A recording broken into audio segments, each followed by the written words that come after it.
بسم اللہ الرحمن الرحیم الحمد للہ رب العالمین والصلاة والسلام علی سید الانبیاء والمرسلین نبینا محمد خاتم النبیین وعلی آلہ وصحبہ اجمعین ومن تبعہم بإحسان الی یوم الدین اما بعد۔ پروگرام میں شریک تمام بہن بھائی عزیز اور عزیزات کی خدمت میں السلام علیکم ورحمۃ اللہ وبرکاتہ۔ پروگرام میں آپ کو خوش آمدید کہتے ہوئے اللہ رب العزت کی بارگاہ میں دعا گو ہوں کہ اللہ جل شانہ ہمیں اپنی کتاب مقدس کا صحیح فہم نصیب فرمائے اور ہمیں ان خوش نصیب لوگوں میں شامل کرے جن کے بارے میں پیارے نبی حضرت محمد الرسول اللہ صلی اللہ علیہ وسلم نے ارشاد فرمایا، خیرکم من تعلم القرآن وعلمہ، تم میں سب سے بہتر وہ ہے جو قرآن پاک سیکھتا اور سکھاتا ہے۔ اللہ جل شانہ ہمیں اپنی کتاب مقدس کو سیکھنے اور دین کی تعلیمات پر عمل کرنے کی توفیق بخشے، اور جتنے بہن بھائی اس پروگرام میں شریک ہیں یا اس کے بعد سنیں گے، اللہ تعالیٰ سب کے لیے خیر و برکت کا باعث بنائے۔ اللہ تعالیٰ کی بارگاہ میں دعا ہے کہ اللہ رب العزت ہم سب کو اپنے حفظ و امان میں رکھے، صحت و عافیت سے نوازے اور ہم سب کی دنیا اور آخرت بہتر بنائے۔ آج ہم اللہ کی توفیق سے سورۃ المائدہ کی آیت نمبر 38 سے اپنے درس کا آغاز کر رہے ہیں۔ اللہ جل شانہ کا ارشاد گرامی ہے، اعوذ باللہ من الشیطان الرجیم، والسارق والسارقة فاقطعوا أيديهما جزاء بما كسبا نکالا من اللہ واللہ عزیز حکیم۔ اس آیت کریمہ میں اللہ جل شانہ نے اہل اسلام پر بہت بڑا احسان اور فضل و کرم فرماتے ہوئے ہمارے مال کے تحفظ کے لیے ایک ضابطہ اور قانون نازل کیا ہے، جس کی وجہ سے کوئی کسی کے مال پر ناجائز دست درازی نہیں کر سکے گا، ناجائز طریقے سے حاصل نہیں کر سکے گا اگر اس ضابطے اور قانون کو اپنایا جائے۔ اس کی وضاحت کرنے سے پہلے اس سے پچھلی آیات کریمہ میں اللہ جل شانہ نے چوری، ڈاکہ، کسی کا مال لوٹنا، زمین میں فساد برپا کرنا، یعنی آیت محاربہ کا ذکر کیا، جو عمومی طور پر جس کے اندر بد عملی پھیلانے کو، فساد برپا کرنے کو اور معاشرے کے امن و سکون کو تہ و بالا کرنے کو کی مذمت کی گئی اور ایسا کرنے والوں کے لیے سخت سزا سنائی گئی۔ اس کے بعد اللہ جل شانہ نے چوری اور اس کے احکام کا ذکر کیا، اس لیے کہ دین اسلام کے محاسن اور خوبیوں میں سے ہے کہ دین اسلام کے 5 شرعی مقاصد ہیں، جن کو مقاصد خمسہ کہا جاتا ہے، اور جو ہر انسان کی بنیادی ضرورت ہے، ہر انسان کی بنیادی ضرورت ہے۔ اور یہ مقاصد خمسہ ہیں، نمبر 1 حفظ الدین، دین کی حفاظت کرنا۔ اللہ رب العزت نے اسلام کے ذریعے ہمارے دین کی حفاظت کی ہے، اور دین کی حفاظت کے لیے اللہ جل شانہ نے ضابطہ، قاعدہ اور قانون نازل کیا ہے۔ اس کی روشنی میں دیکھا جائے گا کہ دین کیا ہے اور دین سے ہٹ کر کیا ہے۔ اس لیے اس بات پر علماء کا اتفاق ہے کہ دین کی بنیاد عقیدہ ہے، دین کی بنیاد عقیدہ ہے، اور عقیدہ سے مراد عقیدہ توحید، اور عقیدے کا ماخذ صرف اور صرف قرآن و حدیث ہے۔ عقیدے کا ماخذ صرف اور صرف قرآن و حدیث ہے۔ تو گویا کہ جس کا عقیدہ قرآن اور حدیث کے مطابق ہوگا اس کا عقیدہ صحیح ہوگا، جس کا عقیدہ قرآن اور حدیث کے خلاف ہوگا اس کا عقیدہ فاسد ہوگا، باطل ہوگا۔ اللہ جل شانہ نے قرآن پاک کو نازل کیا، قرآن پاک کا بیان نازل کیا، اور پھر اس کی حفاظت کی ذمہ داری اللہ تعالیٰ نے خود لی ہے۔ انا نحن نزلنا الذکر وانا لہ لحافظون، کہ بے شک ہم نے اس ذکر کو نازل کیا اور ہم اس کی حفاظت کرنے والے ہیں۔ تو سب سے پہلے اللہ تعالیٰ نے دین کی حفاظت کی ہے کہ کون صحیح دین پر ہے، صحیح راستے پر ہے، صحیح طریقے پر ہے اور کون نہیں۔ اس کے لیے یہ ضابطہ ہے کہ دیکھا جائے گا کہ کون قرآن و حدیث کو فالو کرنے والا ہے اور کون نہیں۔ یہی رسول اکرم صلی اللہ علیہ وسلم کی آخری وصیت بھی تھی امت کو، کہ آپ نے فرمایا ترکت فیکم امرین لن تضلوا ما تمسکتم بہما کتاب اللہ و سنتی، میں تمہارے اندر دو چیزیں چھوڑے جا رہا ہوں، جب تک تم ان کو مضبوطی سے تھامے رہو گے گمراہ نہیں ہوگے، ایک اللہ کی کتاب اور دوسرا میری سنت اور میری حدیث۔ تو گویا کہ سب سے پہلے اسلام انسان کے دین کی حفاظت کرتا ہے، عقیدے کی، عبادات کی۔ عقیدہ بھی قرآن و سنت سے ماخوذ ہو، جو قرآن پاک میں اللہ رب العزت نے بیان کیا، اللہ رب العزت کے بارے میں، اللہ تعالیٰ کے نبی حضرت محمد رسول اللہ صلی اللہ علیہ وسلم کے بارے میں، اللہ تعالیٰ کی وحدانیت کے بارے میں، نبی پاک صلی اللہ علیہ وسلم کی رسالت کے بارے میں، تو اس کو فالو کیا جائے گا، اور جو اس سے ہٹ کر ہوگا اس کو چھوڑ دیا جائے گا۔ اور اسی طرح عبادات، معاملات، اوامر و نواہی، ان کا وہ بھی وہی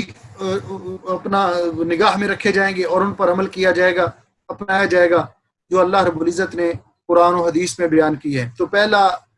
دین اسلام کے بنیادی مقاصد میں سے پہلا مقصد حفظ الدین۔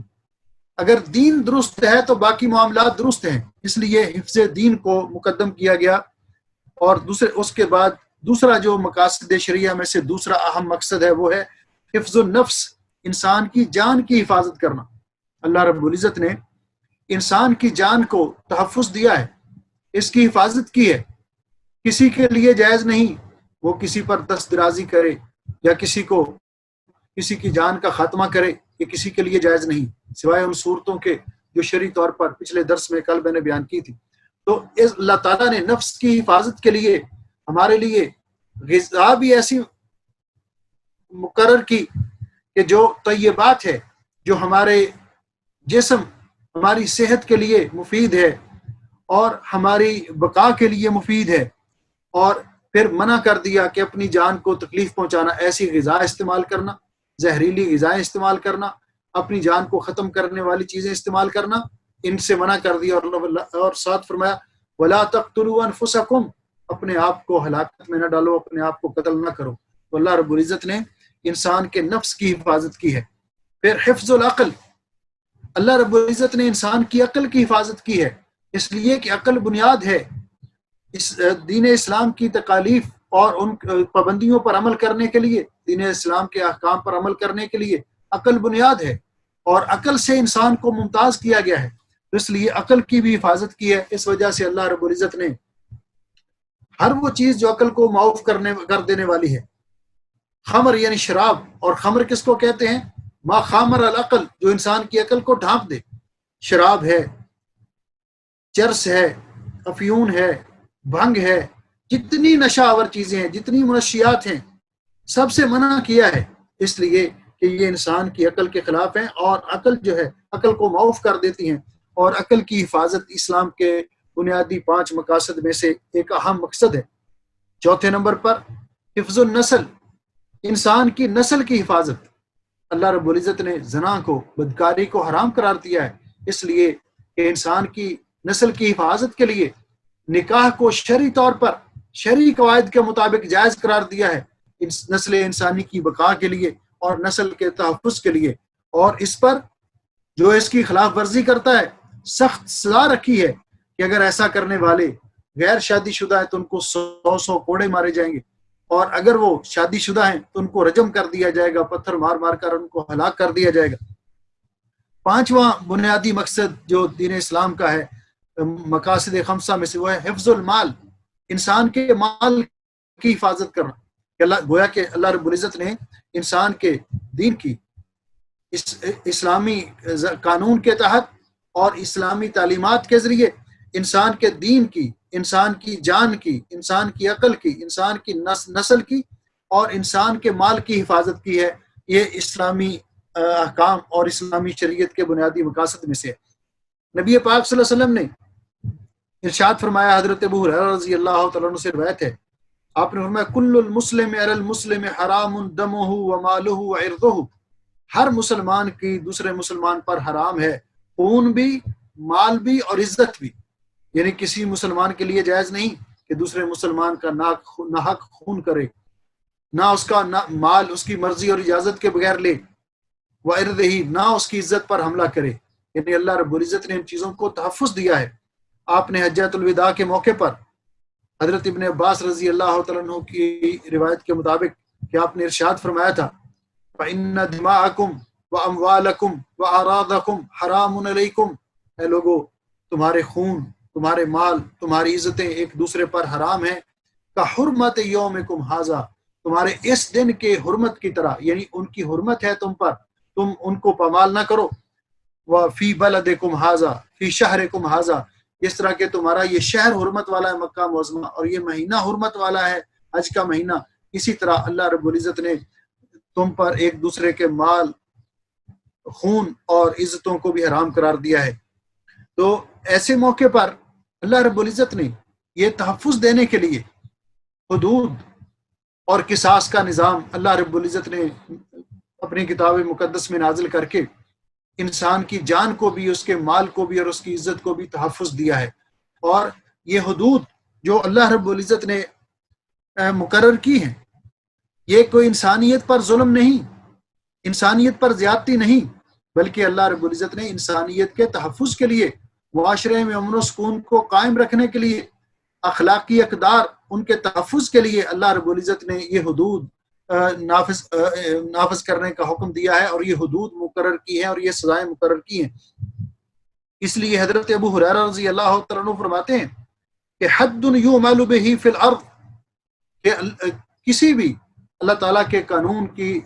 خلاف ورزی کرنے والے، اخلاقیات کو پامال کرنے والے، دوسروں کی جان، مال اور عزت پہ ڈاکہ ڈالنے والے، ان کے خلاف سزا دی جائے، حد قائم کی جائے. تو فرماتے ہیں حد یعمل فی الارض، زمین میں ایک حد قائم ہو جائے کسی ایسے مجرم پر، خیر لاہل الارض، زمین والوں کے لیے اس سے کہیں بہتر ہے، من ان یمطروا 40 صباحا، کہ 40 روز تک اللہ تعالیٰ ان کو بارش عطا کرے. اس بارش سے کے نزول سے حد کا قائم ہونا بہتر ہے. کیوں کہ حد کے قائم ہونے سے عزتوں کو تحفظ ملتا ہے، مال کو تحفظ ملتا ہے، جان کو تحفظ ملتا ہے. اس لیے جو حدود ہیں اللہ رب العزت نے مقرر کی، یہ حدود ان کو کوئی ختم نہیں کر سکتا، ان میں کوئی تبدیلی نہیں کر سکتا. اور اس کے لیے جو ضابطہ ہے، کیونکہ حدود قائم کرنا، مجرموں کو سزا دینا، اس میں پہلے نمبر پر یہ ذہن میں رکھنا چاہیے کہ اس میں حدود کے اندر پہلا حق اللہ تعالیٰ کا ہے، حق اللہ، یہ اللہ کا حق ہے کہ جو مجرم ہیں ان کو سزا دی جائے. تو حقوق اللہ کے اندر کوئی شخص تبدیلی نہیں کر سکتا. دوسرا، حدود جو ہیں یہ مقرر ہیں، کون سے جرم کی حد کیا ہے، یعنی کس جرم کی کیا حد ہے، یہ بھی شریعت میں مقرر ہے. تو جو حد شریعت کے اندر اللہ نے مقرر کی ہے جس جرم کی، اس جرم کے مطابق ہی اس کو سزا دی جائے. پھر حدود قائم کرنے کے لیے کہ حدود ثابت ہوتی ہیں دو چیزوں کے ساتھ، یا تو گواہی کے ساتھ،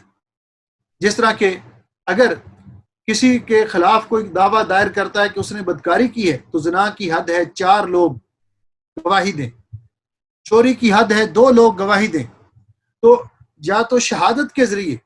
ثابت ہو جائے کہ اس نے یہ جرم کیا ہے، پھر حد قائم ہوگی، یا پھر اقرار، کہ جرم کرنے والا خود اقرار کر لے. اور پھر یہ بات بھی ذہن میں رہے کہ حد کو قائم کرنا یہ انفرادی طور پر کسی کا کام نہیں، بلکہ یہ حاکم وقت کا کام ہے یا اس کے نائب کا کام ہے، جس کی ذمہ داری وہ لگاتا ہے کہ وہ حدود کو قائم کریں گے. تو گویا کہ اللہ رب العزت نے یہ حدود جو مقرر کی ہیں، سزائیں مقرر کی ہیں، تو یہ اسلام کے مقاصد 5 کے پیش نظر کہ انسانوں کی دین کو تحفظ دینے کے لیے، عقل کو تحفظ دینے کے لیے، نسل کو تحفظ دینے کے لیے، مال کو تحفظ دینے کے لیے، اور انسان کے نفس اور جان کو تحفظ دینے کے لیے. تو اس آیت کریمہ میں اللہ رب العزت نے مال کے تحفظ کے لیے جو ضابطہ نازل کیا، ذرا اس کا ترجمہ ہم کرتے ہیں. اللہ رب العزت فرماتے ہیں وَالسَّارِقُ وَالسَّارِقَةُ، سارقہ یسرق کا معنی ہوتا ہے کہ خفیہ طریقے سے کسی کی حفاظتی جگہ سے اس کا مال چرا لینا، خفیہ طریقے سے کسی کا مال اس کی محفوظ جگہ سے چرا لینا، یہ ہے سرقہ یسرق، سرقہ چوری کرنا۔ تو السارق یہ اس میں فاعل ہے، چوری کرنے والا مرد، والسارق اور چوری کرنے والا مرد، والسارقۃ اور چوری کرنے والی عورت،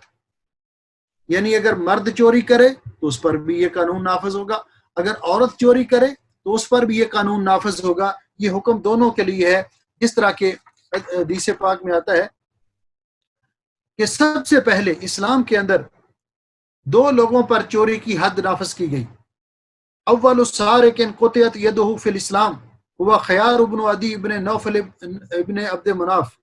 یہ خیار ابن عدی تھا، اور دوسری عورت تھی اول سارقۃ فی الاسلام ہی مرہ بنت سفیان المخزومیہ، یہ مخزومی عورت تھی۔ تو گویا کہ ایک مرد پر حد نافذ ہوئی اور ایک عورت پر حد نافذ ہوئی ابتدائی طور پر، تو گویا کہ یہ حکم مردوں اور عورتوں دونوں کے لیے ہے۔ یہاں پہ علماء نے ایک لطیف سا نقطہ بیان کیا ہے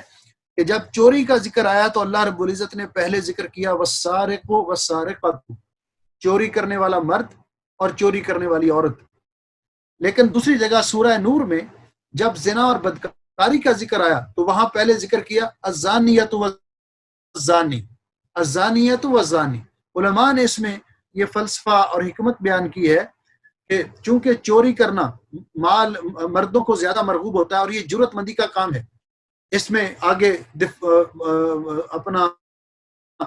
دفاع بھی ہو سکتا ہے، آگے رکاوٹ بھی پیدا ہو سکتی ہے، مقابلہ بھی ہو سکتا ہے، تو اس لیے مرد یہ اقدام جو ہے یہ جرأت کے ساتھ کرتے ہیں، زیادہ تر یہ اقدام مردوں کی طرف سے ہوتا ہے، اس لیے یہاں السارق کا لفظ پہلے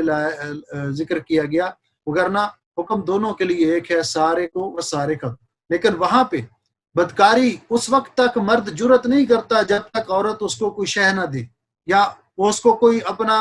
نرم گوشہ نہ دکھائے، تو اس لیے وہاں چونکہ یہ اقدام زیادہ تر صنف نازک کی طرف سے اور ان کی کمزوری کی وجہ سے ہوتا ہے، اس لیے وہاں پہلے الزانیہ کا ذکر کیا گیا، عورت کا ذکر کیا گیا۔ تو اللہ جل شانہ فرماتے ہیں کہ اور والسارق چوری کرنے والا مرد، والسارقہ اور چوری کرنے والی عورت، فاقطعوا ایدیہما ان دونوں کے ہاتھ کاٹ دیجئے، ان دونوں کے ہاتھ کاٹ دیجئے۔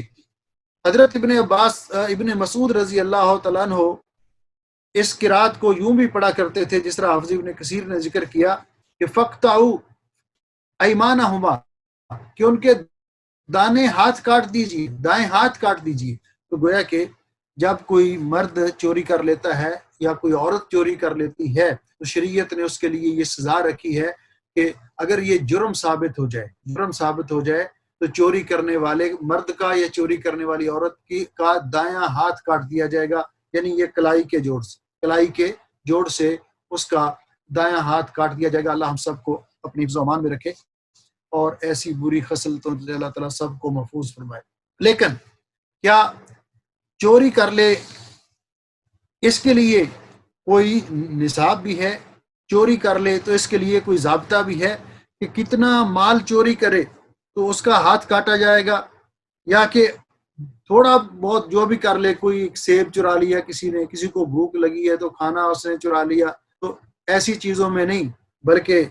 نبی پاک صلی اللہ علیہ وسلم نے، جمہور علماء کا مسلک بھی یہی ہے کہ چور کا ہاتھ کاٹنے کے لیے اس کے لیے نصاب ہے، چور کا ہاتھ کاٹنے کے لیے شریعت نے نصاب مقرر کیا ہے، اور وہ ہے ربع دینار یا اس سے زیادہ کی مالیت کا ہو، ربع دینار یا اس سے زیادہ کی مالیت کا ہو۔ اور دینار جو تھا رسول اکرم صلی اللہ علیہ وسلم کے دور میں یہ 12 درہم کا ہوتا تھا، تو اس لیے علماء نے کہا بعض روایات کے پیش نظر، جس طرح حضرت عبداللہ ابن عمر رضی اللہ تعالیٰ عنہ فرماتے ہیں قطع النبی صلی اللہ علیہ وسلم فی مجن ثمنہ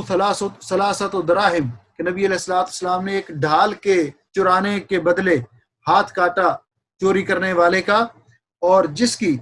قیمت جو تھی وہ 3 درہم تھی، تو گویا کہ جن روایات میں آتا ہے، جس طرح کی ام المومنین عائشہ رضی اللہ تعالیٰ عنہ فرماتی ہیں کہ نبی پاک صلی اللہ علیہ وسلم نے فرمایا تقطع ید السارق فی ربع دینار، چور کا ہاتھ کاٹا جائے گا ربع دینار میں، یعنی یہ ربع دینار، اور ربع دینار کتنا فسائدن یا اس سے زیادہ۔ اور حضرت عبداللہ ابن عمر رضی اللہ تعالیٰ عنہ کی روایت کے مطابق نبی علیہ الصلوۃ والسلام نے 3 درہم کے بدلے ہاتھ کاٹا، تو گویا کہ ربع دینار اس کی قیمت 3 درہم بنتی ہے، ربع دینار اس کی قیمت 3 درہم بنتی ہے۔ تو جو اتنے مالیت کی چوری کرے گا کسی کے ایسے جگہ سے جہاں کسی نے مال اپنے لاکر میں رکھا ہوا ہے، اپنی سیف میں رکھا ہوا ہے، اپنی محفوظ جگہ پہ رکھا ہوا ہے، تو وہاں چرا لے گا، مرد چرا لے یا عورت چرا لے وہ مال، اور یہ چرانے والا عاقل ہو، بالغ ہو، عاقل ہو، بالغ ہو، تو یہ چوری ثابت ہو جائے اس کی یا تو گواہوں کے ذریعے یا پھر اس کے اقرار کر لینے کے ذریعے، تو پھر اس پر حد نافذ کی جائے گی، پھر اس پر حد نافذ کی جائے گی اور اس کا ہاتھ کاٹ دیا جائے گا اگر اتنی مالیت کا سامان ہو اور اس طرح جو چوری کسی کے ذمہ ثابت ہو جائے۔ اب دیکھیے کہ شریعت کے اندر یہ ایک ضابطہ کہ ربع دینار یا 3 درہم، اسی لیے ام المومنین عائشہ رضی اللہ عنہ، حضرت ابو ہریرہ رضی اللہ عنہ فرماتے ہیں کہ لعن اللہ السارق یسرق البیضہ، کہ چور پر اللہ تعالیٰ کی لعنت ہو کہ وہ ایک بیضہ چرا لیتا ہے، خود چرا لیتا ہے، فتقطع یدہ، اور اس کا ہاتھ کاٹ دیا جاتا ہے اس کے بدلے، یا ویسرق الحبل، یا پھر وہ جو کشتیوں کو باندھنے والی رسی چرا لیتا ہے اور اس کا ہاتھ کاٹ دیا جاتا ہے۔ تو کتنا یعنی یہ گھٹیا کام کرتا ہے کہ وہ یہ چوری کرتا ہے اور اس کا ہاتھ کاٹ لیا جاتا ہے۔ تو اصل وجہ ہے کہ اسلام نے چونکہ تحفظ دیا ہے، اسلام نے تحفظ دیا ہے، وگرنہ یہ ہاتھ انسان کا جو اتنا قیمتی ہے کہ جو انسان کے اعضاء جسم کے اندر دو ہیں ان پر نصف دیت ہے۔ مثلا اگر کوئی کسی کا ہاتھ کاٹ دیتا ہے تو ایک آدمی کی فل دیت جب 100 اونٹ ہے تو اس ایک ہاتھ کاٹنے کی وجہ سے اس کو 50 اونٹ دینے پڑیں گے، 50 اونٹ دینا پڑیں گے اس کو۔ لیکن جب چوری کر لیتا ہے تو ربع دینار کے بدلے۔ ایک شاعر تھا ابو العلا المعری، ملحد تھا، اس نے ایک دفعہ اسلام پر یہ اعتراض کیا کہ اسلام دیکھو کہ کس قدر اسلام کی حدود اور اسلام کی یہ سزائیں ہیں کہ ربع دینار کے بدلے انسان کا ہاتھ کاٹ دیا جاتا ہے، حالانکہ اسلام کہتا ہے کہ انسان کے ایک ہاتھ کی دیت 50 اونٹ ہے۔ تو اس وقت قاضی عبد الوہاب نے یہ جواب دیا تھا، قاضی عبد الوہاب مالکی نے، انہوں نے بڑا قیمتی جواب دیا، فرمانے لگے لما کانت امینتن کانت سمینتن، جب یہ ہاتھ امانت دار تھا تو اس کی قدر و قیمت اتنی تھی کہ اگر کوئی اس کو کاٹتا تو اس کو 50 اونٹ دینا پڑتے، ولما خانت، جب اس ہاتھ نے خیانت کی، ہانت، تو اتنا ہلکا ہو گیا کہ ربع دینار کے بدلے کاٹ دیا گیا۔ اس لیے اگر کوئی آدمی عام حالات میں کسی کے ساتھ ایسا کرے گا تو اس کو 50 اونٹ دیت دینا پڑے گی، لیکن اگر چوری کرے گا تو مال کو کے تحفظ کو یقینی بنانے کے لیے اسلام نے یہ حکم دیا، اس کا ہاتھ کاٹ دیا جائے گا ربع دینار کے بدلے یا 3 درہم کے بدلے، تو یہ اس کو سزا دی جائے گی۔ یہ سزا جو ہے، جو حدود ہیں اور جو سزا اسلام نے مقرر کی ہے، یہ سزا حاکم وقت دے گا۔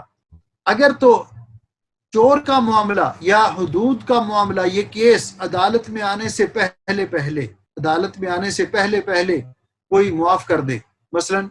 کسی نے چوری کی ہے کسی کی، تو وہ عدالت میں آنے سے پہلے اس سے معافی مانگ لے، معاف کر دے، تو وہ اس کو معاف کرنے کا حق جانب ہے جو صاحب مال ہے جس کی چوری کی گئی۔ لیکن اگر معاملہ عدالت میں آ گیا، اگر معاملہ عدالت میں چلا گیا، تو پھر عدالت میں معاملہ چلے جانے کے بعد اگر صاحب حق جو ہے، یعنی جس کا مال چرایا گیا ہے، وہ معاف بھی کرنا چاہے گا تو معافی نہیں ملے گی، وہ معافی کرنا چاہے گا تو معافی نہیں ملے گی۔ جس طرح کہ حدیث پاک میں آتا ہے کہ نبی پاک صلی اللہ علیہ وسلم کے ایک صحابی مالک ابن صفوان رضی اللہ تعالیٰ عنہ، صفوان ابن امیہ، ان کی کسی نے چادر چرا لی، تو اس نے اس آدمی کو پکڑ کر نبی پاک صلی اللہ علیہ وسلم کی خدمت میں پیش کیا کہ اس نے میری چادر چرا لی۔ جب نبی پاک صلی اللہ علیہ وسلم نے اس کا ہاتھ کاٹنے کا حکم دیا، وہ قیمتی چادر تھی تو ہاتھ کاٹنے کا حکم دیا، تو یہ جو صفوان ابن امیہ تھے ان کو ترس آ گیا، کہنے لگے کہ حضرت میرا ارادہ نہیں تھا کہ اس کا ہاتھ کاٹ دیا جائے، میں میری چادر اس پر صدقہ، میں یہ چادر اس پر صدقہ کرتا ہوں. تو رسول اکرم صلی اللہ علیہ وسلم نے فرمایا تو نے اسے میرے پاس لانے سے پہلے یہ صدقہ کیوں نہ کیا؟ اگر تو نے اس کو صدقہ ہی کرنا تھا تو میرے پاس لانا نہیں تھا، پہلے تو اس کو معاف کر دیتا، ختم تھا معاملہ. لیکن اب جب عدالت میں آ گیا تو اب اس طرح حدود ٹالی نہیں جائیں گی بلکہ حد اب نافذ ہو کر رہے گی. تو عدالت میں اگر کوئی معاملہ پیش کرنے سے پہلے آپس میں صلح ہو جائے، معاف کر دے تو ٹھیک ہے. لیکن عدالت میں اگر معاملہ آ جائے، حدود کا معاملہ، قصاص کا معاملہ، یا جو شرعی حدود مقرر ہیں، تو پھر ان کو معاف نہیں کیا جائے گا. اور نہ ہی کسی کی سفارش کے ذریعے، نہ جو صاحب حق ہے اس کے معاف کر دینے کے ساتھ یہ معاف ہوگا. حدیث پاک میں آتا ہے، ام المومنین عائشہ رضی اللہ تعالیٰ عنہا فرماتی ہیں کہ انا قریش، ایک عورت نے جو مخزومیہ عورت تھی، بنو مخزوم قبیلے کی، اس نے چوری کر لی. اور قریش کو یہ بات بہت محسوس ہوئی کہ ہماری یہ سبکی ہوگی کہ ہمارے قبیلے اور خاندان کی ایک عورت، اس کا ہاتھ کاٹ دیا جائے گا. تو انہوں نے مشورہ کیا کہ من یکلم فیہا، یعنی رسول اللہ صلی اللہ علیہ وسلم، نبی پاک صلی اللہ علیہ وسلم کی خدمت میں کون ہے جو سفارش کرے اور یہ معاملہ ٹل جائے؟ جرمانہ دے دیں گے ہم، وہ مال واپس کر دیں گے اور کچھ سزا دے لیں، لیکن ہاتھ نہ کاٹا جائے. تو انہوں نے غور کیا، تو غور کرنے کے بعد اس نتیجے پر پہنچے، قالوا ومن یجتری الا اسامہ ابن زید حب رسول اللہ صلی اللہ علیہ وسلم. یہ کام صرف ایک شخصیت ہی کر سکتے ہیں، وہ ہے حضرت اسامہ ابن زید، جو نبی پاک صلی اللہ علیہ وسلم کے محبوب ہیں. حب رسول اللہ صلی اللہ علیہ وسلم، آپ ان سے بڑا پیار کرتے ہیں، کیونکہ آپ نے ان کے والد حضرت زید ابن حارثہ کو اپنا متبنہ بنایا تھا اور بڑا پیار کرتے تھے آپ ان سے. تو جب انہوں نے بات کی تو حضرت اسامہ نبی پاک صلی اللہ علیہ وسلم کی خدمت میں حاضر ہوئے اور اس بارے میں انہوں نے سفارش کی. تو نبی پاک صلی اللہ علیہ وسلم نے ناراضگی کا اظہار کرتے ہوئے فرمایا، یا اسامہ اتشفع فی حد من حدود اللہ، کیا تم اللہ تعالیٰ کی حدود میں سے کسی حد کے اندر سفارش کرنے آئے ہو؟ پھر آپ ثم قام فاختتب، پھر آپ کھڑے ہوئے اور آپ نے لوگوں کو خطاب کرتے ہوئے فرمایا، آپ نے فرمایا انما ہلک الذین من قبلکم، تم سے پہلے جو لوگ ہلاک ہوئے، تباہ ہوئے، ان کی تباہی کا یہ سبب تھا انہم کانوا اذا سرق فیہم الشریف، جب ان میں سے کوئی اونچے طبقے کا آدمی چوری کر لیتا، اونچا خاندان کا آدمی چوری کر لیتا، ترکوہ، اس کو چھوڑ دیتے. وَإِذَا سَرَقَ فِيهِمُ الضَّعِيفُ، اور جب ان میں سے کوئی کمزور یا نچلے طبقے کا آدمی چوری کرتا، فَقَامُوا عَلَيْهِ الْحَدِّ، تو اس پر حد قائم کر دیتی. اس کے بعد آپ نے فرمایا، وَأَيْمُ اللَّهِ، اللہ کی قسم، لَوْ أَنَّ فَاطِمَةَ بِنْتَ مُحَمَّدٍ، کہ یہ تو مخزومی قبیلے کی فاطمہ ہے اور آپ اس کی سفارش کرنے کے لیے آئے ہیں. لو ان فاطمہ بنت، دیکھیے کتنا بڑا رسول اکرم صلی اللہ علیہ وسلم نے ناراضگی کا اظہار فرمایا، اور حدود اللہ کے اندر مداخلت کو نبی پاک صلی اللہ علیہ وسلم نے کتنا یعنی ممنوع قرار دیا کہ حدود اللہ کے اندر مداخلت نہیں کی جا سکتی. فرمایا لو ان فاطمہ بنت محمد، اگر محمد صلی اللہ علیہ وسلم کی بیٹی فاطمہ سیدۃ النساء اہل الجنہ، خواتین جنت کی سردار، اگر سرقت، وہ بھی چوری کر لیتی، لقطعت یدہا، محمد صلی اللہ علیہ وسلم کے انصاف کا تقاضا یہ تھا کہ میں ان کا بھی ہاتھ کاٹ دیتا، یعنی عدل و انصاف کا یہ تقاضا. تو نبی پاک صلی اللہ علیہ وسلم نے پھر اس عورت کو، مخزومی عورت کا ہاتھ کاٹنے کا حکم دیا. تو گویا کہ جب عدالت کے اندر حدود کیس چلا جائے اور وہ جرم ثابت ہو جائے، عدالت میں پیش ہو جانے کے بعد پھر نہ کسی کی سفارش وہاں چل سکتی ہے اور نہ کسی کے معاف کر دینے سے وہاں معافی مل سکتی ہے ایسے معاملات کے اندر. اس لیے فرمایا فَاقْطَعُوا أَيْدِيَهُمَا، ان کے ہاتھ کاٹ دیے جائیں، اور ہاتھ میں نے کہا کلائی کے جوڑ تک، اور دایاں ہاتھ کاٹا جائے گا، جزاء بما کسبا، یہ بدلہ ہے اس کا جو انہوں نے کمایا، یعنی یہ ان کے عمل کا بدلہ ہے. نقالا من اللہ، اللہ تعالیٰ کی طرف سے عبرتناک سزا ہے. نقالا من اللہ، اللہ تعالیٰ کی طرف سے عبرتناک سزا ہے ان کے لیے. واللہ عزیز حکیم، اور اللہ تعالیٰ غالب اور حکمت والا ہے. اس لیے علماء نے کہا کہ ایک آدمی چوری کرتا ہے اور اس کا جرم ثابت ہو جاتا ہے تو اس کا ہاتھ تو کاٹ دیا جائے گا. یہ جو ہاتھ کاٹ دیا گیا اس کو دنیا میں سزا مل گئی، تو کیا اس کو مال مسروقہ بھی واپس کرنا پڑے گا؟ جو مال اس نے چرایا تھا وہ مال مسروق بھی واپس کرنا پڑے گا. تو اس میں علماء کا یہ خیال ہے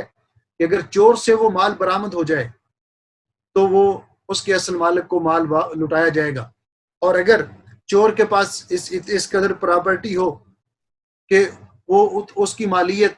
ادا کرنے کے قابل ہو جتنا مال اس نے چرایا تھا، تو تب بھی اس کے اصل مالک کو ادا کیا جائے گا، اگر نہیں تو پھر اس کے وہ واپس کرنا ضروری نہیں ہے۔ لیکن یہ جو حد قائم ہوئی ہے اور اس کو یہ سزا ملی ہے،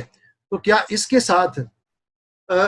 اللہ تعالیٰ اس کو آخرت میں بھی معاف کر دے گا؟ اس کا گناہ، یہ جرم اور گناہ معاف ہو جائے گا؟ تو اس سلسلے میں رسول اکرم صلی اللہ علیہ وسلم کا یہ ارشاد گرامی ہے، آپ نے فرمایا، لمبی حدیث ہے کہ جس میں ذکر ہے ان چیزوں کا، چوری نہ کرنے کا، بدکاری نہ کرنے کا، اور اس کے بعد آپ نے فرمایا وَمَنْ أَصَابَ مِنْ ذَلِكَ شَيْئًا، جس نے ایسا کوئی جرم کر لیا، اس سے چوری ہو گئی، بدکاری کر لی کوئی ایسا، پھر فَعُوقِبَ بِهِ فِي الدُّنْيَا، اور دنیا میں اس کے اندر حد قائم ہو گئی، دنیا میں اس کے اندر اس کے اوپر حد نافذ ہو گئی، فَهُوَ كَفَّارَةٌ لَهُ، تو یہ اس کے لیے کفارہ ہو جائے گی، یہ اس کے گناہوں کے لیے کفارہ ہو جائے گی۔ لیکن کیا یہ صرف حد نافذ ہو جانا ہی کافی ہے؟ تو ایک حدیث پاک کے پیش نظر کہ رسول اکرم صلی اللہ علیہ وسلم نے، ایک آدمی نے جب چوری کر لی تو چوری کرنے کے بعد آپ نے فرمایا کہ اس کا ہاتھ کاٹ کے اس کو میرے پاس لاؤ، یعنی اس کو پھر کوئی چیز گرم کر کے اس کو داغ دے دو تاکہ خون رک جائے، ثم اتونی بہی، پھر اس کو میرے پاس لے کر آؤ۔ بس اس چور کا ہاتھ کاٹ کے اس کو نبی علیہ الصلوۃ والسلام کے پاس لایا گیا، تو پھر آپ نے فرمایا تب الی اللہ، اب اللہ تعالیٰ سے سچی توبہ کرو کہ میں پھر ایسے نہیں کروں گا، اللہ تعالیٰ سے سچی توبہ کرو۔ تو گویا کہ حد قائم ہونے کے ساتھ ساتھ توبہ کرنا یہ بھی ضروری ہے تاکہ آئندہ انسان ایسی دوبارہ اس طرح کا کوئی حرکت نہ کر سکے۔ تو اس لیے بعض علماء نے کہا کہ صرف حد قائم ہو جانے سے ہی اس کے گناہ معاف ہو جائیں گے، اور بعض نے کہا کہ نہیں، اس کے ساتھ اس کو سچی توبہ بھی کرنی ہوگی، جس طرح کہ رسول اکرم صلی اللہ علیہ وسلم نے اس حدیث میں فرمایا تو بل اللہ فقال تبت الی اللہ، اس نے کہا میں اللہ تعالیٰ کے حضور توبہ کرتا ہوں، تو آپ نے فرمایا تاب اللہ علیک، اللہ آپ کی توبہ قبول کرے گا۔ اسی طرح چوری کرنے والا شخص جس نے چوری کی ہے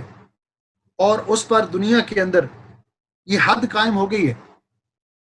اور اگر یہ شخص جس پر ایک دفعہ حد قائم ہو چکی ہے اگر پھر چوری کرے، دوبارہ پھر چوری کرے، پیشہ ور چور ہو، تو پھر کیا ہے؟ تو حضرت ابو سلمہ رضی اللہ تعالیٰ کی روایت کے مطابق کہ پہلی مرتبہ چوری کرنے سے دایاں ہاتھ کاٹ دیا جائے گا،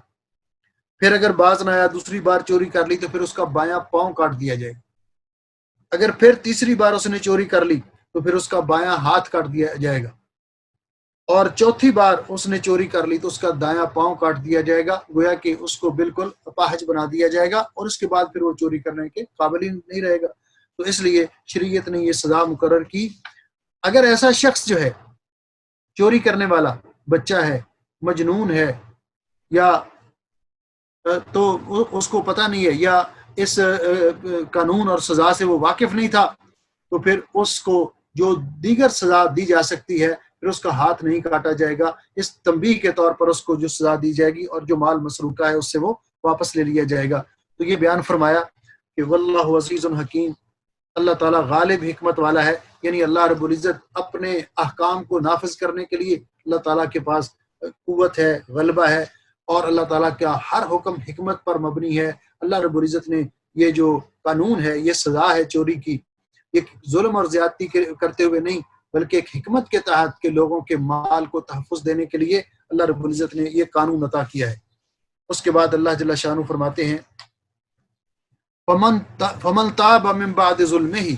جو آدمی توبہ کرے گا من بعد ظلمہ، اپنے ظلم کرنے کے بعد، یعنی جو ظلم کرنے کے بعد توبہ کرے گا۔ تو ظلم سے مراد یہاں کیا ہے؟ چوری۔ ظلم سے مراد یعنی جو چوری کرنے کے بعد توبہ کر لے گا، وہ اصلح، اور وہ اپنی اصلاح کر لے گا، یعنی ایک آدمی ہے تو اس نے چوری تو کی ہے، کوئی شخص چوری کرے اور کسی کو پتہ نہیں چلا، یا چوری کے مال کا مالک اسے عدالت میں نہ لے جائے، یعنی جس کی چوری ہوئی ہے وہ اپنا کیس عدالت میں نہ لے جائے، یا کسی کو پتہ نہیں چلا اس نے چوری کی ہے، تو کسی نہ کسی طرح سے وہ جس سے مال چرایا ہے وہ وہاں واپس رکھ دے، واپس لٹا دے، اور در پردہ ہی اللہ تعالیٰ سے توبہ کر لے، اور اس کے بعد اپنی اصلاح کر لے، سچی توبہ کر لے، تو اللہ تعالیٰ اس کو بخشنے والا مہربان ہے، اللہ تعالیٰ اس کی توبہ قبول کر لے گا۔ تو یہ کب ہے؟ کہ جب کسی چوری کی ہے، کسی کو پتہ نہیں چلا، اور اس کو خیال آیا کہ میں نے گناہ کیا ہے اور وہ مال اسی طرح واپس لوٹا دیا، یا پھر چوری کی ہے اور چور جو صاحب مال ہے، جس کا مال ہے چوری کیا، اس کو پتہ چل گیا، اس نے پکڑ لیا اور اس نے کہا کہ میں آپ سے بھی معافی مانگتا ہوں، اللہ سے بھی معافی مانگتا ہوں، آئندہ میں کبھی ایسے نہیں کروں گا، اور اس نے اس کو معاف کر دیا، اس کا معاملہ عدالت میں نہیں لے کر گیا، یا اس نے کہا کہ یا میرا مال بھی واپس کرو اور آئندہ وعدہ بھی کرو کہ ایسے نہیں کرو گے، تو اس نے اس کے ساتھ وعدہ کر دیا اور اللہ تعالیٰ سے سچی توبہ کر لی، تو اللہ رب العزت اس کی توبہ قبول کرنے والا ہے۔ تو اللہ تعالیٰ فرماتے ہیں وَمَن تَابَ مِن بَعْدِ ظُلْمِهِ، جس نے توبہ کی من بعد ظلمہ، اپنے ظلم کے بعد یعنی چوری کرنے کے بعد، واصلح پھر اپنی اصلاح کر لی، یعنی اس نے پھر کبھی یہ عمل نہیں دہرایا، فإن اللہ یتوب علیہ، بے شک اللہ تعالیٰ یتوب علیہ اس پر مہربانی کرنے والا ہے، اس پر اپنا فضل و کرم کرے گا، اس کی توبہ قبول کرے گا، ان اللہ غفور الرحیم، بے شک اللہ تعالیٰ بخشنے والا مہربان ہے۔ اس کے بعد فرمایا الم تعلم ان اللہ لہ ملک السماوات والارض، کیا آپ کو نہیں معلوم کہ بے شک اللہ تعالیٰ کے لیے ہے ملک السماوات والارض، بادشاہت آسمانوں کی اور زمین کی، یعذب من یشاء، جس کو اللہ تعالیٰ چاہے گا عذاب کرے گا، جس کو چاہتا ہے عذاب کرتا ہے، ویغفر لمن یشاء، اور جسے چاہتا ہے بخش دیتا ہے، واللہ علی کل شیء قدیر، اور اللہ تعالیٰ ہر چیز پر قادر ہے۔ اس کے بعد ایک دوسرا مضمون شروع ہو رہا ہے، تو آج چونکہ وقت تھوڑا باقی ہے، اس لیے اس مضمون کو کل شروع کریں گے۔ اگر اس سلسلے میں جو میں نے جو کچھ بیان کیا، کسی بہن بھائی کا کوئی سوال ہو تو آپ کر سکتے ہیں۔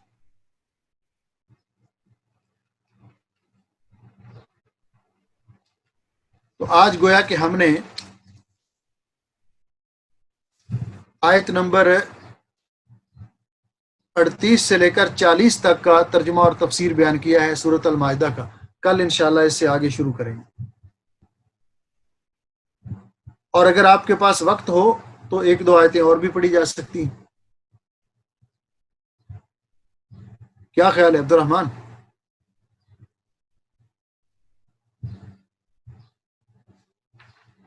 جی حاضرین کرام، میں پوچھ رہا ہوں کہ اس سے آگے جاری رکھیں یا یہاں پہ سٹاپ کر دیں؟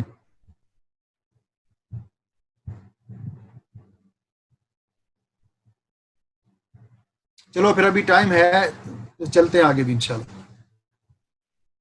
ہاں جی، اعوذ باللہ من الشیطان الرجیم، اگلی آیت، یا ایھا الرسول، اے رسول، لا یحزنک الذین یسارعون فی الکفر، آپ کو نہ غم زدہ کریں یہ لوگ، نہ غم میں مبتلا کریں یہ لوگ، یسارعون فی الکفر، جو کفر میں جلدی کرتے ہیں، یعنی کفر کرنے میں جلدی کرتے ہیں، کفر کے اندر وہ زیادہ دلچسپی رکھتے ہیں، من الذین قالوا، ان لوگوں میں سے جنہوں نے یہ کہا، آمنا، ہم ایمان لے آئے، بافواہہم، اپنے منہوں کے ساتھ، یعنی اپنی زبان سے وہ کلمے کا اقرار کرتے ہیں، ولم تؤمن قلوبہم، لیکن ان کے دل مومن نہیں ہیں، وہ دل سے ایمان نہیں لائے، تو اس سے مراد منافقین ہیں۔ تو اللہ جل شانہ رسول اکرم صلی اللہ علیہ وسلم کو یہ تسلی دے رہے ہیں کہ اے میرے پیارے نبی، مکہ میں تو رسول اکرم صلی اللہ علیہ وسلم تھے، تو آپ کا معاملہ مشرکین مکہ سے تھا، مدینہ میں آئے تو یہاں منافقین بھی جو آپ کے مخالف تھے، اور ساتھ یہودی، ان کی سازشیں بھی تھیں، تو اللہ جل شانہ رسول اکرم صلی اللہ علیہ وسلم کو اس پر تسلی دیتے ہوئے فرما رہے ہیں کہ ان کا کفر کے اندر دوڑ کے جانا، کفر میں بار داخل ہونا، یا ان کا اوپر سے کلمہ پڑھنا اور آپ اندر سے ایمان نہ لانا، یہ آپ کو غم زدہ نہ کرے اور یہ آپ کو غم میں نہ ڈالے۔ وَمِنَ الَّذِينَ هَادُوا، اور یہودی، ان کی سازشیں بھی کچھ اس طرح کی تھیں، اور ان لوگوں میں سے جو یہودی ہوئے، اور بعض نے کہا کہ اس سے مراد یہود بنی قریظہ ہے، اور بعض نے کہا کہ عمومی طور پر یہودی موجود ہیں کیونکہ ان کی یہ خصلت تھی، یہ مراد ہیں۔ وَمِنَ الَّذِينَ هَادُوا، اور ان لوگوں میں سے جو یہودی ہوئے، سَمَّاعُونَ لِلْكَذِبِ، وہ بڑی غور سے بات سنتے ہیں، لِلْكَذِبِ، جھوٹ بولنے کے لیے، جھوٹ کے لیے، یعنی آپ کے پاس آ کر باتیں تو سنتے ہیں، لیکن ان کی باتیں سننے سے ان کا مقصود اور ان کا مطلب کوئی ماننا نہیں ہوتا، بلکہ مراد یہ کہ یہ باتیں جا کر ان کو توڑ موڑ کے پیش کریں گے، جھوٹ بنا کر پیش کریں گے، لوگوں کے اندر یعنی لوگوں کے اندر بدگمانیاں پھیلائیں گے، لوگوں کو اسلام سے بدزن کرنے کی کوشش کریں گے، تو یہ اس لیے وہ سنتے ہیں غور سے کہ کیا کہا، پھر اس کا اپنا مطلب نکال کر آگے بیان کیا، اور یہ منافقین کی خصلت ہے کہ اللہ رب العزت کی کلام کا وہ مطلب بیان کرنا جو اللہ رب العزت نے بیان نہیں کیا یا رسول اکرم صلی اللہ علیہ وسلم نے بیان نہیں کیا۔ بالکل جس طرح علامہ اقبال مرحوم نے فرمایا نا کہ زمن بر ملا و صوفی سلامی کے پیام خدا گفتند مارا، ولے تعویل شاندار حیرت انداخت خدا و جبرائیل و مصطفیٰ۔ تو گویا کہ اپنی مرضی کے مطلب وہاں بیان کرتے ہیں، اس لیے سنتے ہیں۔ سماعون، وہ سنتے ہیں، سماعون مبالغے کا صیغہ، غور سے سنتے ہیں، لقوم آخرین، دوسری قوم کے لیے، یعنی ان تک باتیں پہنچانے کے لیے یہ باتیں غور سے سنتے ہیں۔ سماعون یعنی پھر یہ لوگ یا تو جھوٹ بولنے کے لیے سنتے ہیں یا جاسوس بن کر مسلمانوں اور نبی پاک صلی اللہ علیہ وسلم کی مجلس میں جا کر بیٹھ کر باتیں سنتے ہیں۔ سماعون لقوم آخرین، دوسری قوم کے لیے، یعنی ان کو بتانے کے لیے، تو گویا کہ یہ جاسوسی کا پارٹ ادا کرتے ہیں ان لوگوں کے لیے کہ جو تکبر کی وجہ سے خود نبی پاک صلی اللہ علیہ وسلم کی مجلس میں حاضر نہیں ہوتے، تو یہ باتیں سن سن کر آپ کی باتیں، صحابہ کرام کی باتیں پھر ان لوگوں تک جا کر پہنچاتے ہیں۔ لم یاتوک لقوم آخرین، ایسی قوم کے لیے، لم یاتوک کا جو آپ کے پاس نہیں آئے، یحرفون الکلم من بعد مواضعہ، یہ پھر باتوں کو موڑ کے پیش کرتے ہیں، تحریف کرتے ہیں، زبان کو لووا السنتہم، اپنی زبان کو توڑ موڑ کے بل دے کر یہ وہ باتیں بیان کرتے ہیں، اور اللہ تعالیٰ کے جو کلمات ہیں، احکام ہیں، ان میں تحریف کرتے ہیں، ان میں تحریف کرتے ہیں۔ اور یقولون، پھر وہ اپنے ساتھیوں سے کہتے ہیں، یعنی یہودی، اپنے بعض نے کہا کہ اس سے مراد خیبر کے یہودی ہیں کہ انہوں نے ایک دفعہ مدینہ کے یہودیوں کو، بنو قریظہ کو لکھا، اور بعض نے کہا کہ اس سے مراد عام یہودی ہیں، ان لوگوں کو کہتے ہیں کہ جو نبی پاک صلی اللہ علیہ وسلم کی مجلس میں چلے گئے، تو جس طرح کہ ایک دفعہ ان کے ایک مرد اور عورت نے بدکاری کی، اور وہ نبی پاک صلی اللہ علیہ وسلم کی خدمت میں لے کر آئے اور کہا کہ جا کر محمد صلی اللہ علیہ وسلم سے اس کے بارے میں پوچھئے کہ اس کی سزا کیا ہے، اگر تم وہ یہ سزا بیان کریں جو تم نے خود اپنی طرف سے بنائی ہے۔ تم نے اپنی طرف سے کیا بنائی تھی؟ تورات کے اندر یہ لکھا ہوا تھا کہ اگر کوئی شادی شدہ مرد بدکاری کرے، عورت بدکاری کرے، تو ان کو کیا جائے گا۔ تو انہوں نے اپنی طرف سے اس کو بدلہ یہ ہوا تھا کہ اس کو 100 کوڑے لگائے جائیں گے اور اس کا منہ کالا کر کے گدھے پہ بٹھا کر شہر میں گھمایا جائے گا۔ تو جب اپنے ساتھیوں کو بھیجتے ہیں نبی پاک صلی اللہ علیہ وسلم کے پاس، انہوں نے بھیجا تو یقولون، کہتے ہیں، ان اوتیتم ھذا، اگر تو تمہیں محمد صلی اللہ علیہ وسلم کے پاس سے یہ چیز مل جائے، یعنی یہ چیز جو ہم نے اپنی طرف سے بنائی ہے، اگر وہ بھی کہہ دیں کہ ایسے کر لو، فخذوہ، تو پھر اس کو لے لو۔ پھر ہم کہیں گے کہ ہم نے اپنی طرف سے نہیں، انہوں نے فیصلہ کیا ہے۔ وَإِن لَّمْ تُؤْتُوهُ،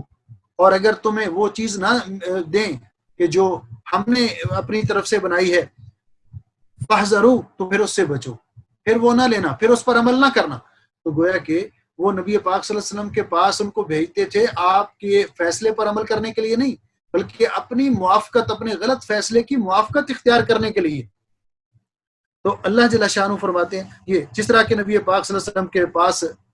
جب ایسا معاملہ آیا تو آپ نے ان کے ایک عالم کو بلایا اور اسے کہا، میں آپ کو اللہ کی قسم دے کر کہتا ہوں کہ بتاؤ کہ اس فیصلے کے بارے میں آپ کی کتاب کے اندر کیا لکھا ہوا ہے۔ تو وہ کہنے لگا، جی اگر آپ مجھے اللہ کی قسم نہ دیتے تو میں نے وہی بیان کرنا تھا جو ہم نے اپنی طرف سے بنایا، لیکن اب آپ نے مجھے اللہ کی قسم دی ہے تو میں آپ کو حق سچ بتاتا ہوں کہ ہماری کتاب کے اندر یہی لکھا ہوا ہے کہ اگر شادی شدہ مرد اور عورت بدکاری کریں گے تو ان کو رجم کر دیا جائے گا، پتھر مار مار کے ان کو ہلاک کر دیا جائے گا۔ تو اللہ رب العزت فرماتے ہیں، وَمَن يُرِدِ اللَّهُ فِتْنَتَهُ، اور اللہ تعالیٰ جس کی آزمائش کا ارادہ رکھے، جس کو اللہ تعالیٰ آزمائش میں ڈالنا چاہے۔ آزمائش کیا؟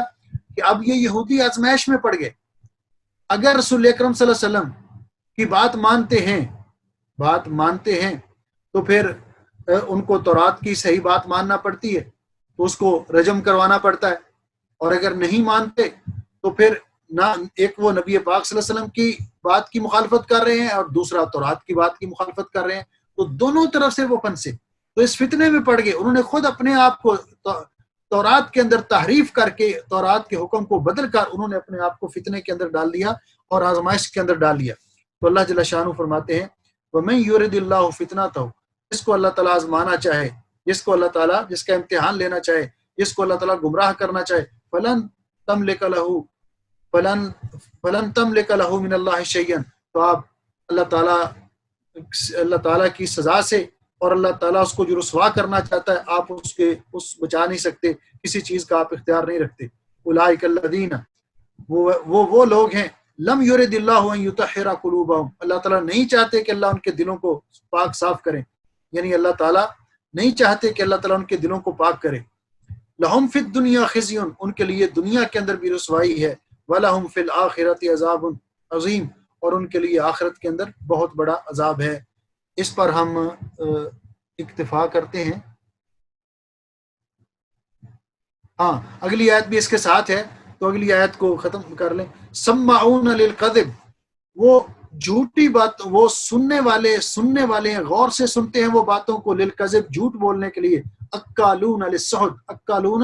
یہ بھی مبالغے کا صیغہ ہے، اور وہ کھانے والے ہیں حرام کو۔ سحت کا معنی ہر وہ مال جو حرام طریقے سے حاصل کیا جائے، سحت کا معنی اصل میں آتا مٹانا، چونکہ حرام مال انسان کی نیکیوں کو مٹا دیتا ہے، اور سحت کا لفظ ایسے مال پر بھی بولا جاتا ہے کہ جس کے لینے میں آر محسوس ہو، خفیہ طور پر اس کو لیا جائے، چوری کے ذریعے، رشوت کے ذریعے، یا وہ ناجائز چیزوں کی اجرت ہو، جس طرح کے بدکار عورتوں کی اجرت، کتے کی قیمت وصول کرنا، شراب بیچنا اور مردار کی قیمت وصول کرنا، یہ سارے کے سارے سحت میں آتے ہیں، یعنی حرام۔ وہ جھوٹ بولنے کے لیے باتوں کو غور سے سنتے ہیں، اور وہ حرام کھانے والے ہیں۔ فَإِنْ جَاءُوكَ، اگر وہ آپ کے پاس آئیں، فَاحْكُم بَيْنَهُمْ، تو آپ ان کے درمیان حکم کیجئے، فیصلہ کیجئے، کس کے مطابق؟ اللہ کی کتاب کے مطابق اور تورات کے مطابق۔ او اعرض عنہم، یا آپ ان سے اعراض کر لیجئے، وَإِن تُعْرِضْ عنہم، اگر آپ ان سے اعراض کریں گے، فَلَن يَضُرُّوكَ شَيْئًا، تو آپ کو ہرگز بھی آپ کا کچھ بگاڑ نہیں سکتے۔ جس کا معنی یہ ہے کہ یہ جو ذمہ ہوتے ہیں کسی اسلامی سلطنت کے اندر، جزیہ دے کر جو لوگ رہتے ہیں، ان کو تو اسلامی قانون کی پاسداری کرنی پڑتی ہے، لیکن ابھی تک یہ یہودی جو تھے یہ معاہد تھے، ذمہ نہیں تھے، ان کے ساتھ معاہدہ تھا، اس لیے اگر یہ نبی پاک صلی اللہ علیہ وسلم کے پاس لے کر آئیں تو آپ ان کے مطابق فیصلہ کریں گے، اگر یہ فیصلہ اپنا خود کرنا چاہیں تو اس میں بھی ان کو اختیار تھا، لیکن بعض علماء نے کہا کہ یہ بعد والا حکم جو ہے اس آیت کے ساتھ فَإِنْ جَاءُوكَ فَاحْكُم بَيْنَهُمْ کے ساتھ منسوخ ہو چکا ہے۔ وَإِنْ حَكَمْتَ، اگر آپ ان کے درمیان فیصلہ کریں، فَاحْكُم بَيْنَهُمْ بِالْقِسْطِ، تو آپ انصاف کے ساتھ ان کے درمیان فیصلہ کیجئے، إِنَّ اللَّهَ يُحِبُّ الْمُقْسِطِينَ، بے شک اللہ تعالیٰ انصاف کرنے والوں کو پسند فرماتے ہیں۔ اس طرح الحمدللہ آج آیت نمبر 42 تک ہمارا یہ ترجمہ اور تفسیر ختم ہوا۔ کل انشاءاللہ اس کے بعد ہم شروع کریں گے۔ اللہ جل شانہ کی بارگاہ میں دعا ہے کہ اللہ رب العزت ہم جو اللہ کی کتاب کو سیکھنے کے لیے محنت کر رہے ہیں، اللہ رب العزت اس میں برکت کرے اور ہمارے اس عمل کو قبول فرمائے اور ہمارے لیے خیر و برکت کا باعث بنائے، اپنی کتاب مقدس کو قیامت کے دن ہمارا سفارشی بنائے۔ اللہ جل شانہ ہمیں جب تک زندہ رکھے قرآن و حدیث پر عمل کرنے والے اور اسلام پر عمل کرنے والے بن کر زندہ رہنے کی توفیق بخشے، اور جب آخری وقت آئے تو اللہ تعالیٰ ہم سب کا خاتمہ ایمان پہ کرے اور ہمیں کلمہ شہادت نصیب فرمائے۔ اللہ تعالیٰ ہمیں دنیا کے اندر ہر قسم کی دکھوں، پریشانیوں اور مصیبتوں سے محفوظ فرمائے۔ اللہ رب العزت ہماری جان، صحت، عافیت، مال، اولاد، گھر بار میں برکت فرمائے۔ اللہ رب العزت ہمارے تمام بیماروں کو شفائے کامل عطا فرمائے۔ جتنے مسلمان کسی بھی پریشانی میں مبتلا ہیں، اللہ رب العزت سب کی پریشانیاں دور فرمائے۔ اس وقت پوری دنیا پر یہ کرونا وائرس کی وجہ سے جو ایک پریشانی کا عالم بنا ہوا ہے، اللہ رب العزت کے علاوہ کوئی بھی ان پریشانیوں کو دور کرنے والا نہیں۔ ہماری اللہ رب العزت کی بارگاہ میں التجا ہے کہ اللہ تو ہمارا خالق ہے، تو ہمارا مالک ہے۔ اللہم انا خلق من خلقک لیس بنا غنی عن رحمتک، ہم بڑے کمزور ہیں، ہم ہر اپنی ہر عمل میں، ہر چیز میں، حتیٰ کہ اپنی زندگی کی بقا میں بھی لمحہ لمحہ اللہ تیری رحمت کے محتاج ہیں، تیری رحمت کے بغیر ہمارا چارہ نہیں اور گزارا نہیں، تو اپنے فضل و رحمت سے ہمارے حال پہ رحم فرما اور ہمیں اس مصیبت سے نجات دلا۔ اللہ ہمیں اس مصیبت سے نجات دلا الہ العالمین۔ اس وقت کاروبار کی وجہ سے معاشی طور پر مسلمان بہت پریشان ہیں، اللہ تو اپنے فضل و رحمت سے سب کی پریشانیاں دور فرما، اور ہمیں اپنی جناب سے رزق حلال وافر مقدار میں عطا فرما، اور جو کچھ تو نے عطا کیا اس میں برکت عطا فرما۔ اے اللہ ہمیں حرام سے بچا، اللہ تیرے سوا ہمارا کوئی نہیں، اللہ تو اپنے فضل و رحمت سے ہمیں اپنے سوا کسی کا محتاج نہ کر، اے اللہ ہمیں اپنے سوا کسی کا محتاج نہ کر، اپنے فضل سے نواز، اور جو کچھ تو نے ہمیں عطا کیا اس میں برکت عطا فرما۔ اے اللہ اپنے فضل و رحمت سے ہمارے تمام بیماروں کو شفا عطا فرما، اللہ جتنے مسلمان بیمار ہیں سب کو شفا کامل عطا فرما، تیرے لیے کوئی مشکل نہیں میرے مالک، تو ہی شفا دینے والا ہے۔ پیارے حبیب صلوات اللہ وسلم علیہ نے ہمیں یہی سکھایا ہے، اللہم اذھب الباس رب الناس واشفی واشفی انت الشافی لا شفاء الا شفاءک شفاء لا یغادر سقما۔ اے اللہ جتنے میرے عزیز بہن بھائی، عزیز اور عزیزات اس پروگرام کے اندر شریک ہیں، اللہ تیری بارگاہ میں اس وقت افطاری کا وقت قریب ہے، ہم روزے کی حالتیں میں ہیں، تیرے پیارے حبیب صلی اللہ علیہ وسلم نے فرمایا ہے کہ تو روزے داروں کی دعاؤں کو رد نہیں کرتا۔ اے اللہ اس ماہ مبارک میں روزے کی حالت میں ہماری دعائیں قبول فرما، ہماری پریشانیاں دور فرما، ہمیں ہر قسم کی تنگی، مصیبت، پریشانی، ٹینشن سے اللہ محفوظ فرما، ہمیں صحت و عافیت سے نواز، جب اللہ ہمیں صحت و عافیت عطا فرما، جب تک زندہ رکھ عزت کی زندگی عطا فرما، موت آئے تو عزت کی موت عطا کرنا۔ اے اللہ ہمارے والدین کے حال پہ رحم فرما، ان میں جو زندہ ہے ان کو صحت و عافیت عطا فرما، ایمان اور عمل صالح والی بابرکت عمر نصیب فرما، اور ہمیں ان کی خدمت کر کے جنت حاصل کرنے کی توفیق عطا فرما۔ اے اللہ ہمارے والدین میں سے جو فوت ہو گئے یا دیگر جو مسلمان دنیا سے جا چکے، اللہ سب کی قبریں منور فرما، سب کی قبریں جنت کے باغیچے بنا۔ اے اللہ ان کو اعلیٰ علیین میں اپنے فضل و رحمت سے ان کو جگہ نصیب فرما، اور ان کو جنت الفردوس کے وارث بنا۔ اے اللہ اولاد تیری بہت بڑی نعمت ہے میرے مالک، ہم تیرا شکر ادا کرتے ہیں، تو نے ہمیں اولاد کی نعمت سے نوازا ہے۔ اللہ جس طرح تو نے ہمیں اولاد کی نعمت سے نوازا ہے، تیری بارگاہ میں التجا ہے، اللہ تو ہماری اولادوں کو نیک بنا، اللہ ہماری اولادوں کو نیک بنا، اپنے مطیع اور فرما بردار بنا، عقیدہ توحید پہ قائم رکھ، اپنے نبی کی سنت پر عمل کرنے والے بنا۔ اللہ ہماری اولادوں کو نمازوں کے پابند بنا، ہماری اولادوں کو نیکی کرنے والے بنا، گناہوں سے بچا۔ اللہ ہماری اولادوں کو بری صحبتوں سے بچا، اللہ ہماری اولادوں کو نشے جیسی بری عادتوں سے محفوظ فرما، اللہ ان کو نیکی کی توفیق عطا فرما، ان کو متقی اور پرہیزگار بنا۔ اللہ ہماری اولادوں کو اپنے مطیع اور فرما بردار بھی بنا، اور ہماری آنکھوں کی ٹھنڈک بھی بنا، ہمارے خدمت گزار بھی بنا، ہمارے ساتھ احسان اور نیکی کرنے والے بھی بنا۔ اللہ ہماری اولادوں کو ہماری آنکھوں کی ٹھنڈک بنا، دنیا اور آخرت میں ہماری کامیابی اور نیک نامی کا ذریعہ بنا۔ اللہ العالمین ہمارے وہ مسلمان بہن بھائی جو اولاد کی نعمت کو ترس رہے ہیں، اللہ تیرے لیے کوئی مشکل نہیں، تو بے اولاد مسلمانوں کو نیک اور صالح اولاد نصیب فرما۔ اے اللہ بے اولاد مسلمانوں کو نیک اور صالح اولاد نصیب فرما۔ اللہ وہ ہمارے بہن بھائی جن کو تو نے بیٹیاں عطا کی ہیں اور وہ بیٹوں کی نعمت کو ترس رہے ہیں، اللہ تو ان کو نیک اور صالح بیٹے نصیب فرما، ان کو نیک اور صالح بیٹے نصیب فرما۔ اے اللہ جن کے پاس بیٹے ہیں اور وہ بیٹی کی نعمت کو ترس رہے ہیں، اللہ تو ان کو نیک اور صالح بیٹیاں نصیب فرما۔ اے اللہ بہت سارے بہن بھائی اپنے بچوں کے رشتوں کی وجہ سے پریشان ہیں، اللہ العالمین ہمارے تمام مسائل، تمہاری مشکلات تو ہی حل کرنے والا ہے۔ اللہ ہماری بیٹیوں کو نیک اور صالح اور خوشحال شوہر نصیب فرما، اور ہمارے بیٹوں کو نیک اور صالح اور فرما بردار بیویاں نصیب فرما۔ اے اللہ تیری بارگاہ میں ہم نے ہاتھ پھیلائے ہیں، تو یہاں پہ ہماری حفاظت فرما، اور ہمارے اپنے اپنے وطنوں میں ہمارے اہل و عیال عزیز و اقارب کی حفاظت فرما۔ اللہ اس ملک کی بھی اور تمام بلاد اسلامیہ کی حفاظت فرما۔ اللہ اس ملک کی بھی اور تمام بلاد اسلامیہ کی حفاظت فرما۔ اس مصیبت سے کرونا وائرس کی وجہ سے جو آئی، اللہ ہمیں نجات دے، اللہ ہمیں نجات عطا فرما۔ اللہ اس ماہ مبارک کو ہمارے لیے بخشش اور مغفرت کا ذریعہ بنا۔ اللہ ہمارے دلوں میں قرآن پاک کی تلاوت کا شوق پیدا فرما، قرآن پاک کو ہمارے دلوں کا نور اور ہماری زندگی کا سرور اور ہماری آنکھوں کی ٹھنڈک بنا۔ الہ العالمین قیامت کے دن قرآن پاک کو ہمارا سفارشی بنا، اللہ قیامت کے دن اپنی کتاب مقدس کو ہمارا سفارشی بنا۔ الہ العالمین اس ماہ مبارک کو ہمارے لیے بخشش اور مغفرت کا ذریعہ بنا، جنت کے حصول کا ذریعہ بنا۔ اللہ ہمارا نام ان خوش نصیب لوگوں میں لکھ دے جن کو تو رمضان کی ہر رات جہنم سے آزاد کرتا ہے۔ اے اللہ ہمیں ان خوش نصیب لوگوں میں شامل فرما جن کو تو لیلۃ القدر نصیب کرتا ہے۔ اے العالمین جتنے روزے ہمیں قبول فرما، اور باقی دنوں میں بھی صحت و عافیت عطا فرما، اور باقی دنوں سے بھی ہمیں استفادہ کرنے کی توفیق نصیب فرما۔ العالمین تو ارحم الراحمین ہے، تیری بارگاہ میں التجا کرتے ہیں، تیری بارگاہ میں دعا کرتے ہیں کہ تو زندگی میں بار بار ہمیں یہ بہاریں نصیب فرما، اللہ زندگی میں یہ بہاریں ہمیں بار بار نصیب فرمانا۔ ربنا آتنا فی الدنیا حسنہ وفی الآخرۃ حسنۃ وقنا عذاب النار، سبحان ربک رب العزۃ عما یصفون وسلام علی المرسلین والحمد للہ رب العالمین، آمین یا رب۔